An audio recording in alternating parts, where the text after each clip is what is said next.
Wrapper വേടനെതിരെ മുഖ്യമന്ത്രിക്ക് ലഭിച്ച പരാതിയിൽ പ്രാഥമിക അന്വേഷണം ആരംഭിച്ചു. ലൈംഗികാതിക്രമവുമായി ബന്ധപ്പെട്ട് 2 പരാതികളാണ് മുഖ്യമന്ത്രിക്ക് ലഭിച്ചത്. ഇതിലൊരു പരാതി കൊച്ചി സിറ്റി പോലീസിന് കൈമാറി. വിഷ്ണു സുരേഷ് വിവരങ്ങളുമായി ചേർന്നു. വിഷ്ണു, കഴിഞ്ഞ ദിവസം ഇതുമായി ബന്ധപ്പെട്ട മുൻകൂർ ജാമ്യ ഹർജിയിൽ കോടതിയിൽ വരുമ്പോൾ ഈ ഇരയുടെ അഭിഭാഷകൻ ഇത് ഉന്നയിക്കുമ്പോൾ കോടതി ചോദിക്കുന്നുണ്ടായിരുന്നു, മുഖ്യമന്ത്രിക്ക് എന്താണ് ഈ ക്രിമിനൽ പ്രൊസീഡിംഗ്സിൽ കാര്യം, ആ പരാതി ഇവിടെ പറയുന്നത് എന്തിനാണെന്ന് ചോദിക്കുന്നുണ്ടായിരുന്നു. എനിക്ക് തോന്നുന്നു ഇനി പരിഗണിക്കുമ്പോൾ ആ അവസ്ഥയ്ക്ക് മാറ്റം ഉണ്ടാവും തോന്നുന്നു, അല്ലേ വിഷ്ണു?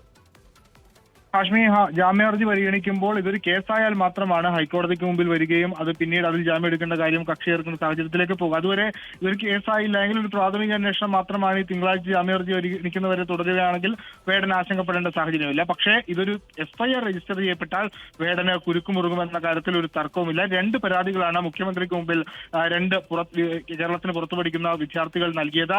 തങ്ങളെ ഈ വേടൻ ലൈംഗിക അതിക്രമം നടത്തി എന്നുള്ളതാണ് പരാതിയിൽ. അതിൽ ഒരു പരാതി ഇപ്പോൾ കൊച്ചി സിറ്റി പോലീസിന് കൈമാറിയിട്ടുണ്ട്. മുഖ്യമന്ത്രി ഓഫീസിൽ നിന്ന് പ്രാഥമികമായി അന്വേഷണം ആരംഭിച്ചിട്ടുണ്ട്. ഇത് ഏത് പോലീസ് സ്റ്റേഷന്റെ ജൂറിസ്ഡിക്ഷനിൽ വരുന്നതാണ്, ഈ സംഭവം നടന്ന സ്ഥലമടക്കം എന്നുള്ളത് പരിശോധിച്ചു വരികയാണ്. ആ പ്രാഥമിക അന്വേഷണത്തിന് ശേഷം ആ പോലീസ് സ്റ്റേഷനിലേക്ക് പരാതി കൈമാറും. തുടർന്ന് അവിടെയായിരിക്കും FIR രജിസ്റ്റർ ചെയ്യാനുള്ള സാധ്യതയുള്ളത്. നിലവിൽ തൃക്കാക്കര പോലീസാണ് വേടനെതിരെ ബലാത്സംഗ കുറ്റം ചുമത്തി ഒരു FIR രജിസ്റ്റർ ചെയ്തത്. അതിന് പിന്നാലെയാണ് വീണ്ടും രണ്ടാമതൊരു പരാതി കൊച്ചി സിറ്റി പോലീസിന് തന്നെ ലഭിക്കുന്നത്. അതുകൊണ്ട് വേടനൊരൽപ്പം സ്ഥിതി രൂക്ഷമാകാനുള്ള സാധ്യതയുണ്ട്. എന്തായാലും തിങ്കളാഴ്ച വേടന്റെ മുൻകൂർ ജാമ്യാപേക്ഷയിൽ തുടർവാദം നടക്കാനിരിക്കുകയാണ്. ഇത്തരത്തിലൊരു പരാതി കൊച്ചി സിറ്റി പോലീസിന് തന്നെ വരുന്നത് എന്നുള്ളതും ഏറെ ശ്രദ്ധേയമായ കാര്യമാണ്. ഹാഷ്മി. ഓക്കെ, വിഷ്ണു സുരേഷാണ് ആ വാർത്തയുടെ വിവരങ്ങൾ നൽകിയത്.